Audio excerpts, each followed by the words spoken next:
Hello guys, welcome to Sangyo, your one-stop shop for K-pop and Asian dramas. If you haven't subscribed, do subscribe and don't forget to hit the bell icon so that you get notified whenever I upload a new video. Let's get started. Tapyong imagined Dongmi getting beaten up by Amy and she started to laugh so hard, which also made me laugh. Otherwise, I didn't find anything funny between these two ladies. Dongmi started to learn boxing in order to not let Amy win over her, and she had a good time practicing it because she got a good sight of shirtless boys boxing with lot of sweat on their bodies. You can get rid of toxins but not toxin. Ever since Shin got to know about Sobin being SF Electronics' eldest son, his imaginations turned worse. When he saw a boxer, he imagined Sapyong handing over a box of refrigerated clothes to Sobin, just like she used to do for him when they were married. Please censor his imaginations, I say. He went to Sapyong's house for breakfast. There, Sapyong finally succeeded in recreating Sobin's mom's thin wheat pancakes.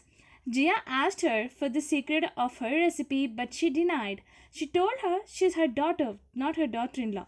This reminded me of the time Tongmi denied Sapyong to share the secret of her recipe. Probably Jia knew about that. That's why she told that she's her daughter. Shinyushin offered a part-time job for Sapyong to make breakfast for him, and in return, he will give them some allowance money and drop Jia off to school every day. So he finally found a way through which he can get updates about what's happening in their lives. Smart move, I say. Jia was so happy and told her dad has a very big heart and her number is 2. He told, when it comes to love, there are no numbers. Oh, so that's the reason, Shinyushin, you give a piece of your big heart to every woman who knocks your door. Jia called. It's time for a kiss between her parents, and Sapyong reluctantly gave him a kiss on his cheek as he shamelessly moved forward to have it. He had a big smile on his face after that.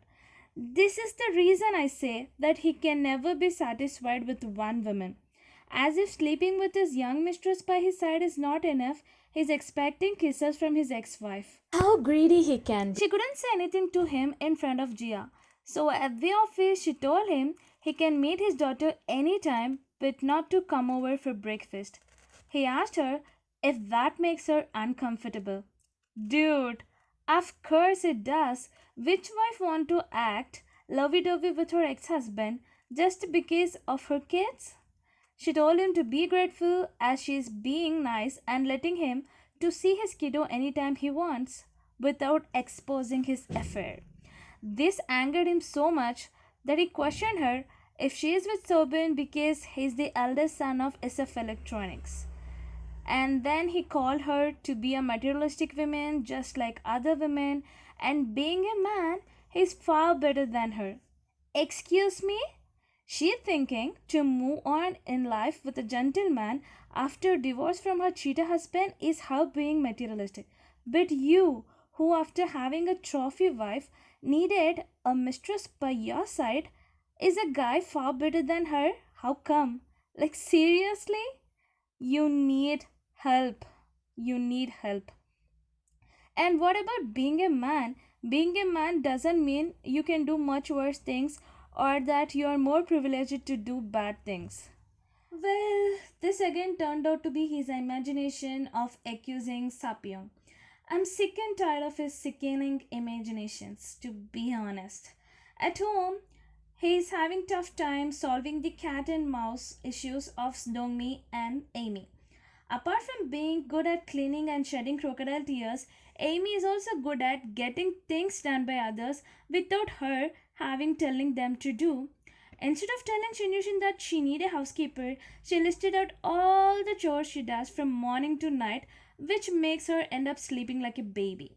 He immediately told Dongmi to call the housekeeper. After calling Dongmi all in front of Shinyushin, by focusing on her wrinkles and her weak bones, now Amy started to focus on her forgetfulness. She learned how to play hatu from the housekeeper and told Dongmi to play along with her so that they can prevent her dementia. Shinyushin told her to play as Amy took time and learned it for her. This guy, like seriously, it feels like if in future Amy goes to him and tells him that she learned to choke as she dreamt of Dongmi asking her to choke, he will immediately tell Dongmi to get choked by Amy because she learned how to choke and she had a dream about that without realizing anything. That's how he loses all his senses in front of his young mistress. Sabyong called Shinyushin to repair her laptop in an emergency, as she couldn't find anyone at that time.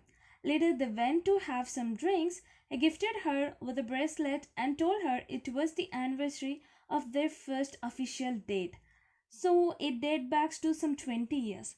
But I don't understand why he wanted to celebrate that when they already got divorced and he's living in with his mistress.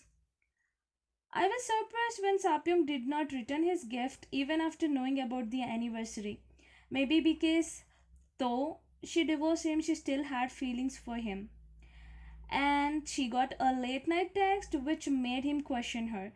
Hell, not again. She told him it was Lee Seon who asked her to join for the breakfast at a hotel. I was disgusted when he told that she could afford it because her husband must be paying the bills. Like, dude, she has a job that pays her well. She can afford much better things for your kind information. I don't understand why he keeps on inserting himself into Sapyong's life and questions her all the time. Like, with what right? And how? Innocently, she answers him. Are they trying to turn Sapyong into another Lysion? A saint? Please. She's a strong woman who know to keep people in their places. She's an inspiration for women to stand up for their rights and move out of toxic relations. So let her be that way. And that's when she told him that it's actually Sobin who gifted them breakfast passes, 10 each. He was super jealous. You should look at his expressions. And that's when Amy came by. Hey, she wasn't actually spying on him like he was spying on Sapyong. Actually, Sapyong called her to pick up her boyfriend. High time for Shin Yushin to realize that he has zero place in his wife's life. That's the reason she let Amy move in with him. Told him that he'll call a driver. She texted Amy to pick him up. And the ending scene was Jia went to Shinyushin's house and told him, Son, let's play golf. He thought she was mimicking his dad, but she was actually possessed by his dad. And Dongmi was the only one to realize she was possessed. And as soon as she realized, she fell down to the ground, being scared. And that's when Jia started to run towards her to strangulate her.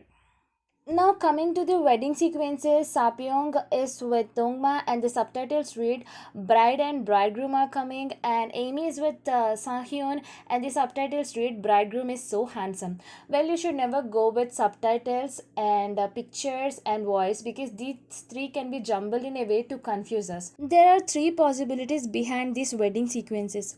First thing, they were just walking them down the aisle. Second thing, imaginations. And third thing, in rare cases, they can turn out to be true. Coming to Sapyong and Dongma, I think she's marrying Sobin, and being his younger brother, he just walked her down the aisle. Now coming to imagination, whose imagination can it be? I think it can be Buhairang's imagination because she wants to get married to Sobin, and in order to kick out Sapyong from his life, she need to set her up with someone. So maybe she chose his younger brother Dongma because he's an eligible bachelor in the town. And in rare cases, it can be true that she's marrying Dongma, but I don't want because he's a materialistic guy who don't understand what's love, just like Shin Yushin. So she doesn't deserve that kind of husband, and that too for the second time. And coming to Amy, because we don't know what happened to Ung. Maybe he's fine or not, and maybe even if he's fine, he don't want to walk her down the aisle, and maybe same with his stepfather. So being her best friend's husband, maybe Sahyun, helped her to walk her down the aisle. And imagination, I think it can turn out to be imagination, just like Dongmi told, with time she'll be wanting to spend time with younger man. So compared to Shin Yushin, he's much younger, rich and handsome. Maybe after frequent visits to their house, she fell for Sahyun and imagined to be his wife so that she can live in the luxury. And if it is reality, then it might be like maybe someone had some complications or something happened to baby, and because baby is the main motto behind his parents treating her like an angel. And Sahyun also got close to her, much close to her after she got pregnant. Maybe they fell apart, and like just they already fell for Amy. She used the chance and maybe she seduced him like she did with Shin Yushin. So these are the views of me on these wedding sequences. Now coming to the questions I have from season 1 and season 2, and these questions will only be addressed in season 3. There are so many questions to be honest. What happened to Amy's father Ung after his wife found out about Amy being his daughter after watching the video clip sent to her by his niece? Will that video clip be safe with them, or will it go out of hands and become viral? If it becomes viral, how will the lives of Amy, Ung and Shinyushin will be affected? Will Amy's mom ever come back to stop Amy from marrying Shinyushin?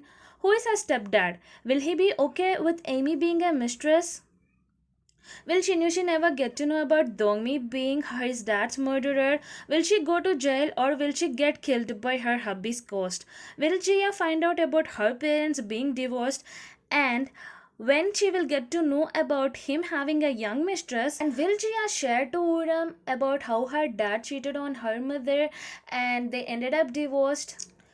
Amy's father fell down the horse. Why did he fell down? What happened to him after he fell down? Is he fine or not? Will Shinkirim stick to the fact that he came back as a ghost to kill Dongmi, or will he again starts to lust upon young women? Will Shinyushin get to marry Amy or not?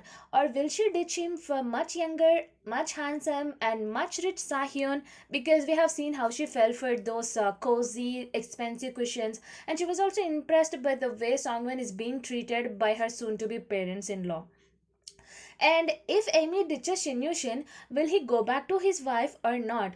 Will Sapyeong get to marry Sobin or not? So these are the question, and this is the episode 16 of what all happened in Shinyushin's life. I'm going to make part 2, part 3 of Park Hae-run's and Sahyun's life. For that, stay tuned. And what you feel about this video and episode, do let me know in the comment section below. So that's it with today's video. Hope you enjoyed the video. For more content, do subscribe and don't forget to hit the bell icon so that you get notified whenever I upload a new video. So until then, tata, bye bye, take care.